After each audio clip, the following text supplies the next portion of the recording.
Welcome to Real Talk, where I give real answers to real questions from real worship leaders. If you are a real worship leader with a real question and you want a real answer, head right here and submit it, and it might be on a future episode.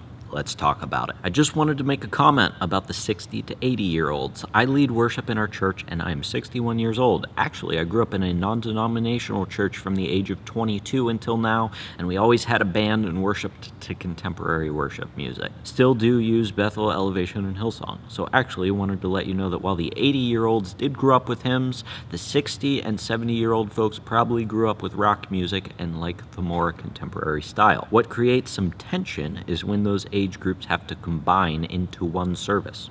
Going from a hymn-based early service to the more contemporary style worship service is a challenge. Sometimes the 80-year-olds feel pushed aside and often become offended. Here is the question: are there any resources for combining worship services with those two very different styles? Thanks for all you do. Praying for you and your team, Pam. Well, thanks for your prayers, Pam. Are there any resources? Yes, there's a video that I've created. I'm sure there's other resources, but I'll link my own video. I will put it down in the description below. I can't remember the name of it, but it's something to do with blended worship. I made that video when at my church we went to one service for a season, and it was definitely a blended service. Like, I would lead a contemporary song, and then another lady would lead hymns, and we'd almost switch back and forth. It was very much the definition of a blended worship service. So in that video, I'm talking through, after I'd done it for 6-8 months, I forget how long I'd been doing it for at that time, I was talking through my understanding of what I had learned over those 6 to 8 months. So definitely go check out that video. It'll be linked in the description below. Since then, though, so just a little history of my church. When I first started here 2.5, 3 years ago, we had one service because of COVID. So that was blended. Soon after that, maybe after 6 months or so, we went back to 2 services. So we had a traditional and a contemporary service. Just recently, though, in December, at the beginning of Advent, we went back to one service. And that brings me to where I'm at today and my current understanding of blended worship services, because I might say some things in this video that contradict the things that I said in the previous video, because just like you, I'm always learning new things as I live life, as I lead worship. So if I say something that contradicts what I said in an earlier video, it's because I'm still learning. I don't know everything yet. So sometimes my mind changes. And what I want to say that changed, that I know for certain changed, is that in that earlier video, I always talked about blended worship. And I no longer believe in blended worship. I don't, in the way that it is often referred to, which is how you referred to it in your question, was this idea that we have to satisfy the needs of 2 different groups. Where there is, well, I do believe in that, but the way that we satisfy those needs is that we do 2 hymns and 2 contemporary songs. I don't think that that is a biblical model of corporate worship, because in that, and this is not only something that the leader has to understand, but also something that the church has to understand, which is the harder part, because I can convince you of this, but it's going to be a lot harder to convince your church of this. The way that I have tackled and I will use the term blended service that we have now, because we have one service, we had a traditional service, and we had a contemporary service. I'll use the term blended because that's what everybody knows, but I'm not using it in the sense that everybody uses it. The way that I view a blended worship service is that we are one unified church. It is not my goal to satisfy traditional service people. It is not my goal to satisfy contemporary service people. It is my goal to facilitate corporate worship, including both of those parties in the equation at all times. And I say that very carefully, because blended worship services quickly turn into the traditional people singing when hymns are sung and the contemporary people singing when contemporary songs are sung. And that is not a biblical model of corporate worship. We are to be singing the entire time. And so what I have done since we've moved back to one service, and this is still a work in progress, but This is what I'm aiming for, and this is how I communicated it to my church. I even typed up an email, sent it out to the entire church before we went to one service, detailing my vision for the service. And I specifically said in that this is not a blended worship service. This is a unified worship service where I am not just seeking to equally please both parties, but I am seeking to lead us in corporate worship as one church. We are a unified church. We have come together as one. By the way, that was part of the reason, well, really the main reason that we moved back to one service, because we felt that we had almost two different churches within the same church, people who never saw each other. So we came back for one service. We were focused on unity. Unity does not look like singing two hymns, singing two contemporary songs. Only the contemporary people sing contemporary songs. Only the traditional people sing hymns. Unity looks like us finding the new voice of the church that allows us to all worship at all times during the service together. That is the healthiest thing for the church. So, with that big umbrella statement vision of how I view blended worship, unified worship, how have I done that? Well, I have really thought about what is the voice of my specific church, not one side and the other side, but what is our collective voice? How do I allow people to worship together? And this may be different in your church. This is what I found in my church, though. Number one, hymns are still extremely important, for not just for the people who went to the first service, the traditional service, but even for the people who went to the contemporary service, because the contemporary service here was still relatively new when I got here. And so even the people who went to the contemporary service had previously grown up going to the traditional service. And so they knew the hymns, and they were still important to them. And people who went to the contemporary service even still wanted hymns to be sung from time to time in the contemporary service.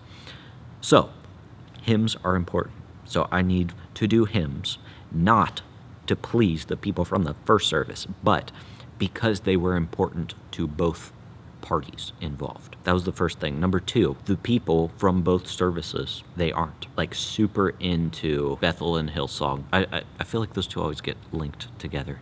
Elevation. Like there are definitely some people in my church who like those bands, but that's not what resonates the most in this church, I have found, in corporate worship.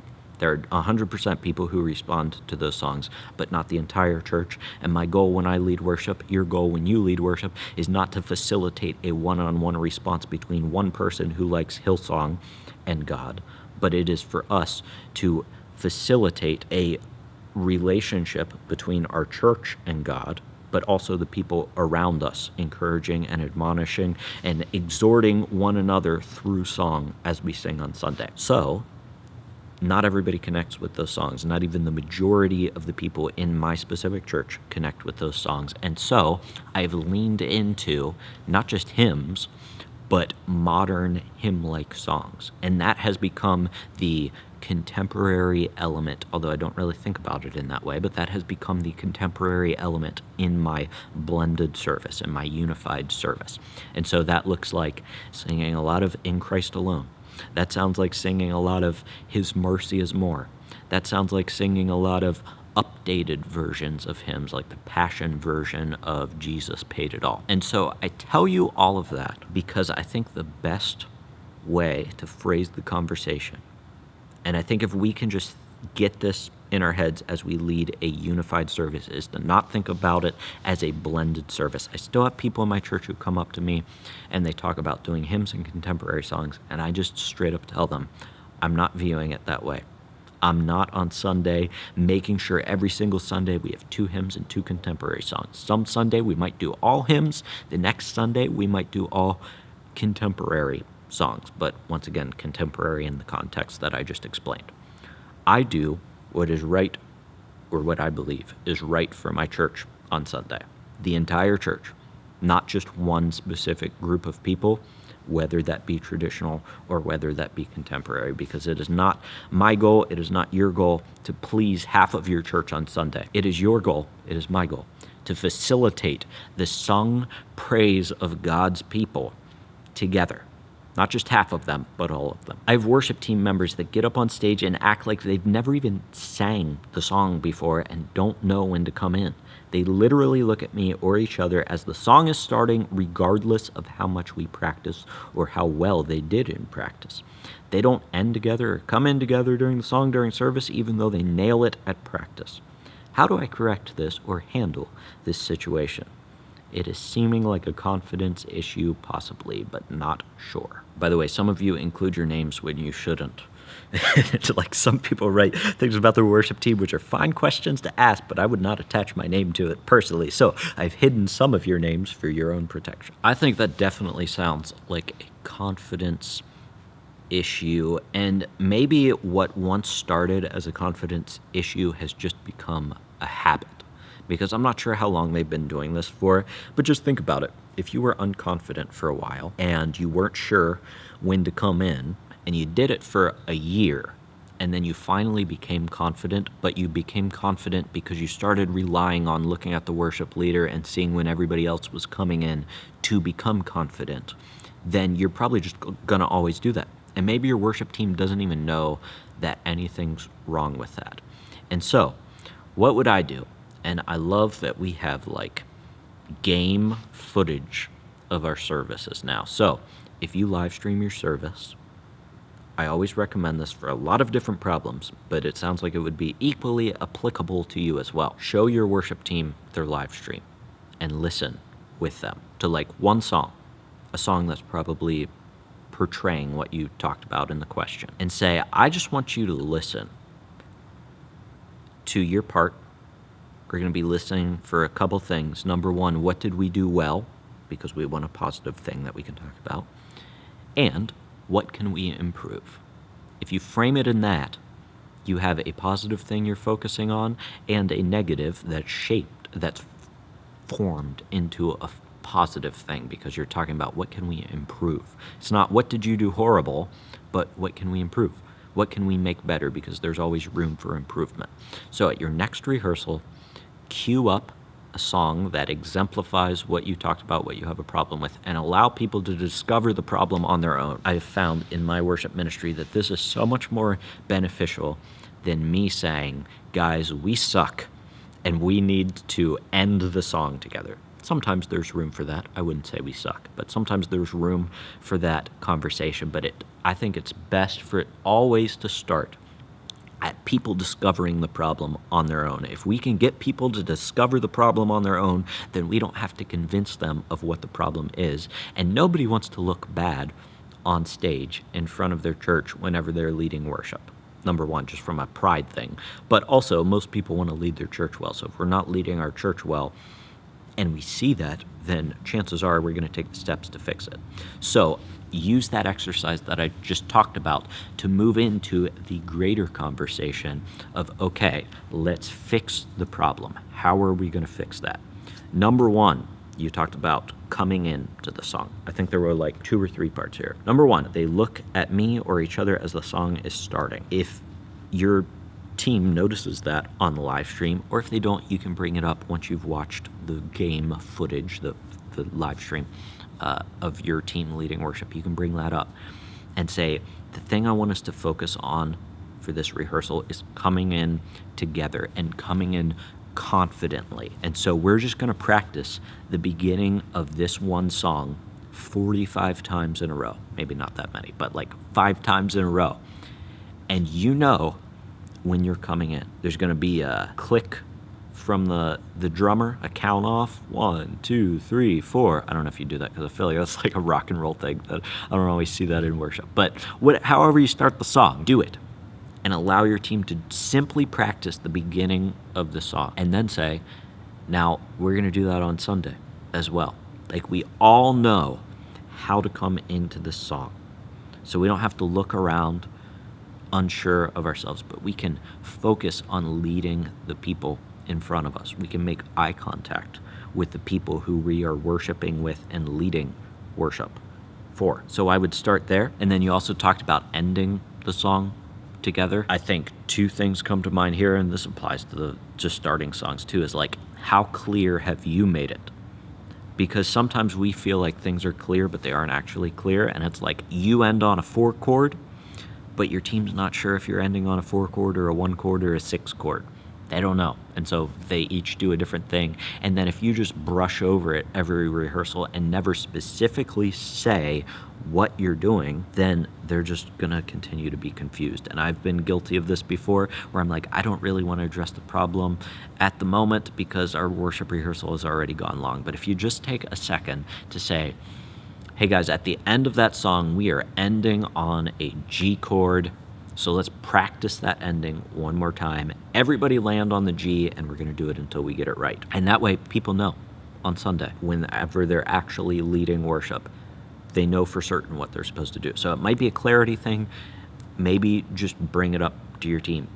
And I think it's okay to have a culture of evaluation and improvement and say, hey, for this week, we're going to focus on coming in together. And then next week, we're going to focus on ending the songs together. And we are really going to try to improve those 2 things over the next 2 months. That's how I'd go about it. Now, the best time to work on this sort of thing is during your worship rehearsals. But if you don't have a plan for your worship rehearsals, then you're never going to have time to do it, and you're never going to take the steps to do it. And that's why I put together the worship rehearsal blueprint, which I'll link down in the description below. In that blueprint, I give you a step-by-step plan for your worship rehearsals that will help lead your team well musically. You'll have time to run through the things that I just talked about, but also spiritually so that they grow closer to God, and relationally so that they grow closer to each other. So check out that step-by-step plan for your worship rehearsal down in the description below. Other than that, thanks so much for joining me. Till I see you in the next video. Keep leading worship well.